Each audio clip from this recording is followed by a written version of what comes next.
ये कहानी Lord of the rings की तीनों फिल्मों से पहले की है, लेकिन इसे उनके बाद रिलीज किया गया था। इस फिल्म में अलग अलग जातियों के लोग दिखाई देते हैं, जैसे कि एल्व्स जो बेहद अमीर और हुनरमंद होते हैं। ये पहाड़ों में रहते हैं और हाथ के काम में माहिर होते हैं। एल्व्स अमर होते हैं, यानी वो कभी मरते नहीं, इसलिए कई लोग उन्हें भगवान जैसा मानते हैं। कहानी में 5 जादूगरों विजर्ड्स का भी जिक्र आता है, जिनमें गैंडल्फ द ग्रे, सारूमन और एक तीसरा जादूगर ब्राउन कहलाता है। इन तीनों का किरदार इस कहानी में देखने को मिलता है। दूसरी ओर हॉबिट्स नाम के छोटे कद के लोग शायर नाम की जगह में रहते हैं। वहाँ पर न लड़ाई होती है न हिंसा। वो लोग बस खाते पीते मौज मस्ती करते हैं और हमेशा खुश रहते हैं। अब बात करते हैं ऑर्क्स की। ये दरअसल राक्षसों की एक प्रजाति है जो हर जीव के दुश्मन है। इनके नेता का नाम है अजोग। इनके साथ ही गॉब्लिन्स नाम की प्रजाति भी होती है, जो कि ऑर्क्स की ही एक शाखा है। तो ये थी वो अलग अलग प्रजातियां जो आपको इस कहानी में आगे देखने और सुनने को मिलेंगी। अब आते हैं असली किरदार पर, बिल्बो बैगिंस,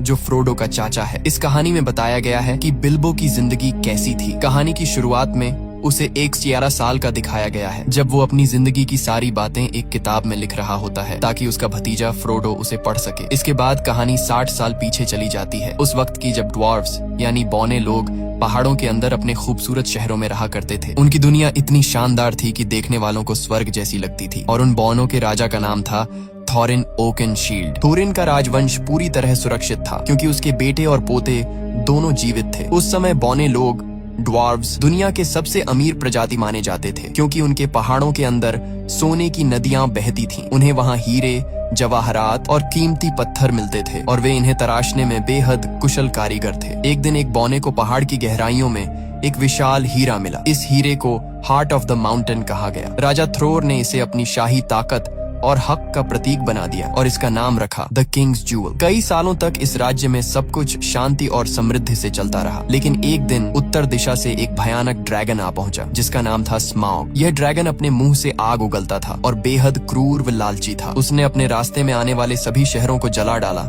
और फिर उस पहाड़ में घुस गया जहाँ बौने रहते थे। उसने सारा सोना और खजाना अपने कब्जे में ले लिया, अपनी लालच और शक्ति दिखाने के लिए। इस हमले में वह कीमती हीरा हार्ट ऑफ द माउंटेन यानी राजा का हीरा एरेबोर भी खो गया। जो बौने कभी सोने के साम्राज्य के मालिक थे, अब बेघर और बेसहारा बन गए। स्माउग नाम का वो ड्रैगन पूरे इलाके पर राज करने लगा और सारे बौनों को पहाड़ों से भागना पड़ा। इसी दौरान एल्व्स की सेना वहां पहुंची। राजा थ्रोर का पोता थ्रेन उनसे मदद की भीख मांगता है, लेकिन एल्व्स ने मदद करने से इनकार कर दिया। उनके राजा को डर था कि अगर उन्होंने कुछ किया तो उनके लोग ड्रैगन के क्रोध का शिकार हो जाएंगे, इसलिए उन्होंने मुड़कर देखना तक गवारा नहीं किया। इसके बाद बौने पूरी तरह बेघर हो गए। वो जंगलों में भटकने लगे और राजकुमार थॉरिन को इंसानों के लिए मजदूरी तक करनी पड़ी। जो लोग कभी सोने के महलों में रहते थे, वो अब दर दर की ठोकरें खाने लगे। इस तरह वो बौने जो कभी स्वर्ग जैसी जगह पर रहते थे, अब हमेशा के लिए अपना घर और राज्य खो बैठे। कई साल इसी तरह बीत गए। फिर एक दिन जादूगर गंडाल्फ द ग्रे ने बिल्बो बैगिंस के घर पर एक अजीब सी पार्टी रखी, जिसके बारे में बिल्बो को खुद कुछ पता नहीं था। उस रात 13 बौने, 13 ड्वार्व्स वहां पहुंचे, जिनमें थॉरिन ओकेनशील्ड भी शामिल था, जो राजा थ्रोर का पोता और बौनों का नेता था। पार्टी के दौरान उन्होंने बताया कि अब पंछी फिर से उन पहाड़ों की ओर लौटने लगे हैं जहां वे पहले रहा करते थे। एक भविष्यवाणी के अनुसार जब पंछी वापस एरेबोर की ओर लौटने लगे तो इसका मतलब होता है कि स्माउग नाम का ड्रैगन अपनी तबाही के अंत के करीब है। थॉरिन कहता है, अगर ये संकेत हमने देखा है तो दूसरों ने भी देखा होगा, और अब वे सब भी हमारे एरेबोर पर कब्जा करना चाहेंगे, जहां अनगिनत खजाने और सोना अब भी छिपा है। लेकिन हम ऐसा नहीं होने देंगे। हम स्माउग को मार गिराएंगे, उसे भगा देंगे और अपना घर, अपनी जमीन और अपना गर्व वापस हासिल करेंगे। तभी एक बौना कहता है, लेकिन तुम भूल रहे हो, पहाड़ का मुख्य दरवाजा तो बंद है, अंदर जाने का कोई रास्ता नहीं। तभी गैंडल्फ मुस्कुराता है और अपनी जेब से एक चाबी निकालकर कहता है, यह चाबी तुम्हारे पिता ने मुझे दी थी ताकि मैं इसे सुरक्षित रख सकूं। ये देखकर एक और बौना कहता है, अगर चाबी है तो जरूर कोई गुप्त दरवाजा भी होगा जिससे हम अंदर जा सकते हैं। गैंडल्फ द ग्रे कहता है, हाँ, पहाड़ की दीवारों के पास कुछ पुराने खंडहर हैं जहाँ से एक गुप्त रास्ता नीचे के कमरों तक जाता है, लेकिन उस दरवाजे को ढूंढना आसान नहीं होगा क्योंकि एरेबोर के दरवाजे हमेशा अदृश्य रहते हैं। इसके बाद गंडाल्फ एक नक्शा मैप निकालता है और कहता है, इस नक्शे में इसका जवाब छिपा है, शायद ये हमें बताए कि वह दरवाजा कहाँ है, लेकिन मुझे इसे पढ़ना नहीं आता। हालांकि मिडिल अर्थ में कुछ लोग हैं जो ऐसे नक्शे को पढ़ सकते हैं और इसके गुप्त संकेतों को समझ सकते हैं। हमें उनकी मदद लेनी होगी। गैंडल्फ आगे कहता है, इस सफर में बिल्बो बैगिंस भी हमारे साथ जाएगा, क्योंकि ड्रैगन स्मॉग बौनों की गंध को पहचानता है लेकिन हॉबिट्स की नहीं। इसलिए जब हमें पहाड़ के अंदर घुसना होगा तो बिल्बो हमारी सबसे बड़ी मदद करेगा। लेकिन बिल्बो डर जाता है। वो कहता है, नहीं, मैं नहीं जाऊंगा, वहाँ मेरी जान जा सकती है। अगर उस ड्रैगन ने मुंह से आग फेंकी तो मेरी हड्डियां तक पिघल जाएंगी। इसलिए वो साफ साफ मना कर देता है। मगर अगले दिन जब सभी बौने और गैंडल्फ रवाना हो जाते हैं तो बिल्बो को अचानक कुछ महसूस होता है। वो भागता हुआ उनके पीछे जाता है और उनके दिए हुए सहमति पत्र कॉन्ट्रैक्ट पर दस्तखत कर देता है। अब बिल्बो भी उन 13 बौनों की टोली का हिस्सा बन जाता है और सब मिलकर उस जगह की ओर निकल पड़ते हैं जहां ड्रैगन स्मॉग रहता है, यानी एरिबोर की दिशा में। पूरा दिन सफर करने के बाद रात को जब वो एक जगह आराम करने रुकते हैं तो उन्हें एहसास होता है कि चारों तरफ ऑर्क्स राक्षस घूम रहे हैं। तभी एक बुजुर्ग बौना अपनी पुरानी यादें सुनाने लगता है। वो कहता है, जब स्मॉग ने हमारे पहाड़ों पर कब्जा कर लिया था तब हमारे राजा ने अपनी पुरानी नगरी वापस लेने की कोशिश की थी, लेकिन उससे पहले ऑर्क्स की सेना आ पहुंची। उनका नेता बेहद भयानक और शक्तिशाली था। उसका नाम था आजोग। राजा थ्रॉर यानी थॉरिन के दादा ने उससे सीधे लड़ाई की, लेकिन अजोग ने उनका सिर काट दिया। इस सदमे से थॉरिन के पिता थ्रेन पागल हो गए और फिर कभी नहीं मिले। लेकिन थॉरिन ने हार नहीं मानी। उसने अजोग का मुकाबला बिना हथियार के किया और लंबी लड़ाई के बाद अपनी तलवार से अजोग का एक हाथ काट दिया। तब उस दानव को एहसास हुआ कि थॉरिन की नस्ल को मिटाना आसान नहीं है। मगर उस युद्ध में बौनों की पूरी सेना खत्म हो गई और कुछ ही बौने जिंदा बच पाए। फिर वह बौना गर्व से कहता है, उसी दिन मुझे समझ आया कि अगर कोई हमें दोबारा एकजुट कर सकता है तो वो सिर्फ थॉरिन ओकनशील्ड ही है। इसीलिए आज थॉरिन और उसके 12 साथी बौने अपने पहाड़ एरिबोर को वापस पाना चाहते हैं और गैंडल्फ जानता है कि ये उनका हक है, इसीलिए वो पूरी तरह उनके साथ है। अगली सुबह सब अपने सफर पर निकल पड़ते हैं। रास्ते में चलते हुए गंडाल्फ समझाता है, हम 5 जादूगर हैं, यानी 5 विजर्ड्स मेरी तरह। इनमें सबसे शक्तिशाली और बुद्धिमान है सारूमान द वाइट, उसके बाद 2 नीले ब्लू विजर्ड्स हैं और 5वां है राडागास्ट द ब्राउन, जो इंसानों से ज्यादा जानवरों से प्यार करता है, इसलिए वो हमेशा जंगलों में जानवरों के बीच ही रहता है। अब गैंडल्फ थोरिन से कहता है, हमें एल्व्स के पास जाना चाहिए, क्योंकि सिर्फ एल्व्स ही उस नक्शे को पढ़ सकते हैं जो मैंने तुम्हें दिया है। लेकिन थॉरिन ओकनशील्ड, जो बौनों का राजकुमार है, एल्व्स से नफरत करता है। वो गुस्से में कहता है, जब हमें उनकी जरूरत थी, जब स्मॉग ने हमारा घर छीन लिया था, तब एल्व्स ने हमारी मदद नहीं की थी। अब मैं कभी उनके पास नहीं जाऊंगा। यह सुनकर गैंडल्फ नाराज हो जाता है और वहाँ से चला जाता है। उस रात सब उसी जगह डेरा डालकर रुकते हैं। तभी अंधेरे में 3 विशालकाय राक्षस ट्रोल्स वहाँ आ जाते हैं और उनके घोड़े चुरा ले जाते हैं। बौने डर जाते हैं, क्योंकि बिना घोड़ों के आगे का सफर नामुमकिन है। इसलिए वे बिल्बो को आगे भेजते हैं ताकि वो चुपके से जाकर घोड़े वापस लाए। लेकिन जैसे ही बिल्बो पास पहुँचता है, ट्रोल्स उसे पकड़ लेते हैं। अब हालत ये होती है कि सभी बौनों को पकड़ लिया जाता है और ट्रोल्स उन्हें आग पर भूनकर खाने की तैयारी करने लगते हैं। तभी उनमें से एक ट्रोल कहता है, जल्दी करो, सूरज निकलने वाला है। अगर सूरज की रोशनी हम पर पड़ी तो हम सब पत्थर बन जाएंगे। इसी बीच बिल्बो अपनी चालाकी दिखाता है। वो तीनों ट्रोल्स से बातों में उलझाने लगता है, उन्हें आपस में झगड़वाने लगता है ताकि वक्त निकल जाए। और जैसे ही सुबह की पहली किरणें निकलती हैं, उसी वक्त गैंडल्फ ऊंची चट्टान पर खड़ा होता है। वो अपनी जादुई छड़ी से उस चट्टान पर वार करता है और चट्टान टूटकर 2 हिस्सों में बंट जाती है। उसके पीछे से निकलती हुई सूरज की तेज किरणें सीधी ट्रोल्स पर पड़ती हैं और देखते ही देखते तीनों ट्रोल्स पत्थर बन जाते हैं। इस तरह बिल्बो की समझदारी और गैंडल्फ के जादू से सारे बौने बच जाते हैं और उनका सफर फिर से जारी होता है। आगे बढ़ते हुए गैंडल्फ का 5वां साथी उनके पास पहुंचता है, जिसका नाम है राडागास्ट द ब्राउन। वो भी एक जादूगर है, लेकिन बाकी सभी से बिल्कुल अलग। उसके कपड़े मिट्टी से सने होते हैं और उसके आसपास हमेशा जानवर और पक्षी घूमते रहते हैं। वो गैंडल्फ से घबराई हुई आवाज में कहता है, ग्रीनवुड बीमार हो गया है। ग्रीनवुड उस बड़े जंगल का नाम है। वो बताता है कि वहाँ अब पेड़ पौधे उगना बंद हो गए हैं और जंगल में अब भयानक मकड़ियाँ बस गई हैं। वो कहता है, ये सारी मकड़ियाँ डोल गुलदूर नाम की जगह से आई हैं। डोल गुलदूर दरअसल ग्रीनवुड के अंदर एक पुराना किला है जो कभी सौरॉन की शरण स्थली हुआ करता था। गैंडल्फ हैरान होकर कहता है, लेकिन वो तो अब वीरान पड़ा है। इस पर राडागास्ट जवाब देता है, नहीं गैंडल्फ, वो वीरान नहीं है, मैं खुद वहाँ गया था। उसकी आंखों में डर झलकता है। वहाँ एक काली परछाई है, एक प्राचीन राक्षस की आत्मा जो अंधेरे की दुनिया से आत्माओं को बुला सकती है। उसने मुझ पर हमला किया, लेकिन मैंने किसी तरह खुद को बचा लिया और तभी मैंने अंधेरे में उस छाया को देखा। वो सौरॉन की थी। इतना कहकर राडागास्ट एक अजीब सी तलवार निकालता है और गैंडल्फ को दिखाता है। वो कहता है, ये तलवार किसी इंसान की बनाई हुई नहीं है, ये जीवित दुनिया की नहीं, कुछ और है। गैंडल्फ उस तलवार को देखते ही समझ जाता है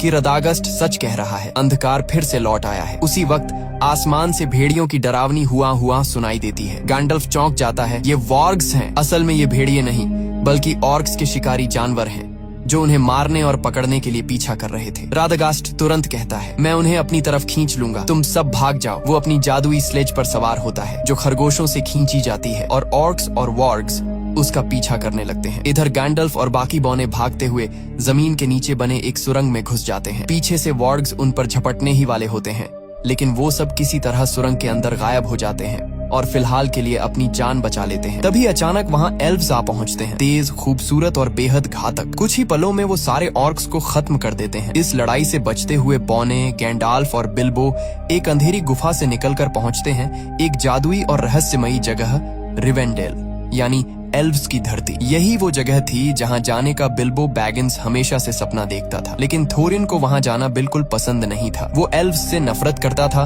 क्योंकि जब उसके कबीले को उनकी सबसे ज्यादा जरूरत थी तब एल्व्स ने मदद करने से इनकार कर दिया था। फिर भी गैंडाल्फ की मनाने पर थोरिन और बाकी बौने वहां जाने के लिए तैयार हो जाते हैं। एल्व्स उनका स्वागत करते हैं और उसी वक्त गैंडाल्फ थोरिन से कहता है कि वो नक्शा उसे दे दे ताकि वो इसे एलरॉन्ड यानी एल्व्स के राजा को दिखा सके। थोरिन पहले तो हिचकिचाता है लेकिन आखिरकार मान जाता है। जब एलरॉन्ड नक्शे को ध्यान से देखता है तो उसे उसमें एक गुप्त संदेश दिखाई देता है। वो बताता है कि ड्यूरिन डे पर तुम्हें ग्रे स्टोन के पास खड़ा होना होगा और वहीं से तुम्हें वो गुप्त दरवाजा दिखाई देगा जो केवल एक खास चाबी से ही खुलेगा। वो आगे समझाता है कि ड्यूरिन डे वो दिन होता है जब पतझड़ का आखिरी चांद और सर्दी का पहला सूरज एक साथ दिखाई देते हैं और वो दिन बहुत जल्द आने वाला है। लेकिन एलरॉन्ड उन्हें चेतावनी देता है, तुम ही अकेले नहीं हो जो उस जगह पर नजर रखे हुए हो, बहुत से लोग वहां पहुंचने की कोशिश कर रहे हैं। और तभी वहां प्रकट होता है एक और शक्तिशाली जादूगर, सारूमन द व्हाइट, जो ताकत में गैंडाल्फ के बराबर है। सारूमन गैंडाल्फ से कहता है, हमें उन पहाड़ी रास्तों पर नहीं जाना चाहिए जहां ड्रैगन स्मॉग सो रहा है, क्योंकि वो पिछले 60 सालों से गहरी नींद में है। अगर वो जाग गया तो ये पूरी दुनिया राख में बदल जाएगी। लेकिन तभी यूनिकॉर्न्स कहते हैं, अगर स्मॉग जाग गया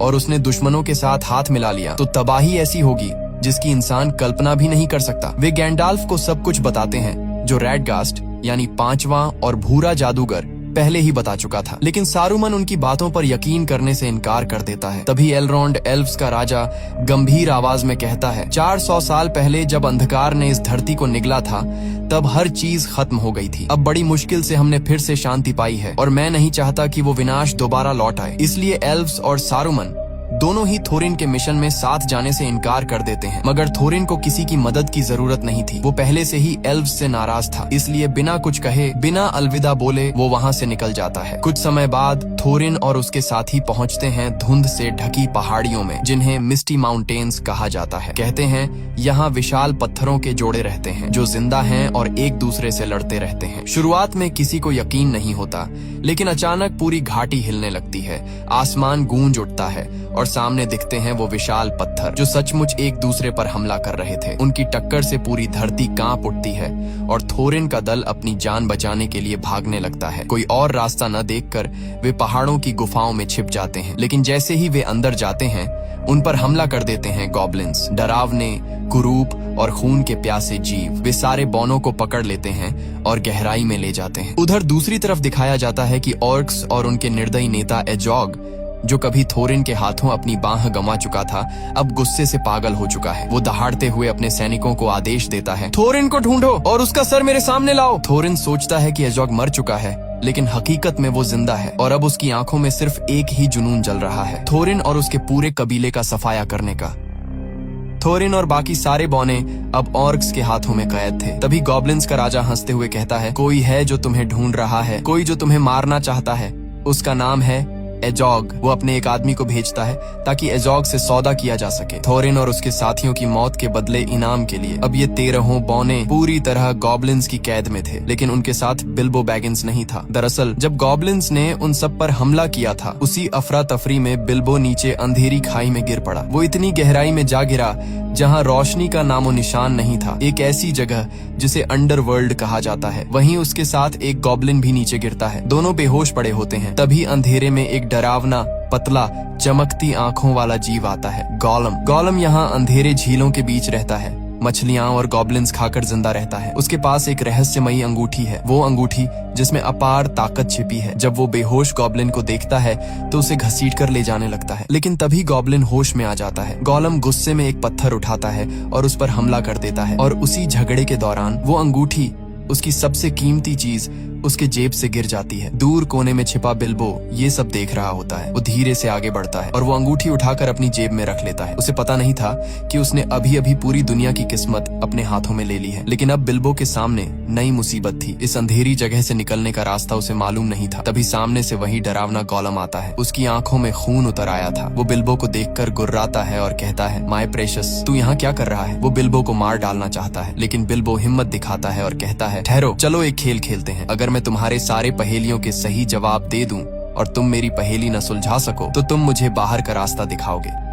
गोलम मुस्कुराता है और शुरू होता है पहेलियों का खेल। मौत और आजादी के बीच एक खतरनाक दांव। दोनों एक दूसरे से अजीब सवाल पूछते हैं। हवा, आग, पहाड़, वक्त और अंधकार पर पहेलियां। एक एक करके बिल्बो सबके जवाब दे देता है, और आखिर में जब बिल्बो की बारी आती है वो धीमे से कहता है, बताओ मेरी जेब में क्या है? गोलम हैरान रह जाता है। वो 3 बार कोशिश करता है, लेकिन हर बार नाकाम होता है, और अब शर्त के मुताबिक उसे बिल्बो को बाहर का रास्ता दिखाना था। पर तभी उसे एहसास होता है कि उसकी प्रेशस यानी वो अंगूठी गायब है। उसकी आंखों में पागलपन उतर आता है। वो गुर्राते हुए चिल्लाता है, वो इसे ले गया, वो चोर इसे ले गया। बिल्बो समझ जाता है कि मामला बहुत खतरनाक हो गया है। वो अंधेरे में भागता है, पत्थरों पर फिसलता हुआ, और अचानक गिर पड़ता है। उसी पल उसकी जेब से अंगूठी निकलकर हवा में उछल जाती है। बिल्बो उसे पकड़ने की कोशिश करता है और वो सीधे उसके उंगली में जा फंसती है, और अगले ही पल बिल्बो गायब हो जाता है। गोलम उसे नहीं देख पाता, बस उसकी आवाज सुनाई देती है। तभी बिल्बो समझता है ये कोई साधारण अंगूठी नहीं है, ये पहनने वाले को पूरी तरह अदृश्य बना देती है। उधर ऊपर दिखाया जाता है कि गैंडाल्फ ठीक उसी वक्त वहाँ पहुँच चुका होता है जहाँ सारे बौने गॉब्लिन्स के कैदी बने हुए थे। वो अपनी जादुई शक्ति से हमला करता है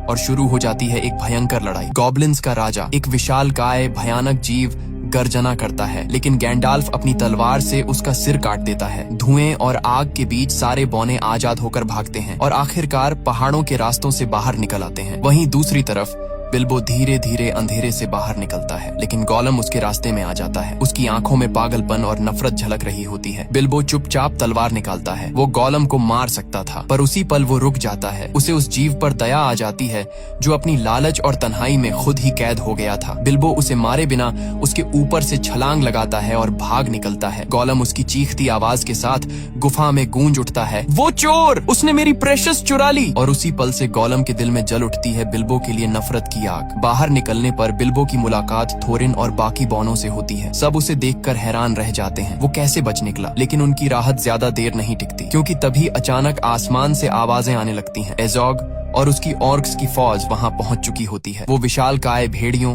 वॉर्क्स पर सवार होकर हमला करते हैं। बौने अपनी जान बचाने के लिए भागते हैं और एक ऊंची चट्टान तक पहुंच जाते हैं। आगे रास्ता खत्म, पीछे मौत। गैंडाल्फ तुरंत सबको आदेश देता है, पेड़ों पर चढ़ो। सब तेजी से ऊपर चढ़ते हैं, लेकिन वॉर्ग्स नीचे से छलांग लगाकर पेड़ों को हिलाने लगते हैं। हवा में डर और चीखें भर जाती हैं। गैंडाल्फ अपनी छड़ी उठाता है और एक शक्तिशाली मंत्र बोलता है, नार फायर। अचानक आग भड़क उठती है और वो जलते हुए पाइन कोन नीचे फेंकता है। आग की लपटें भेड़ियों को घेर लेती हैं।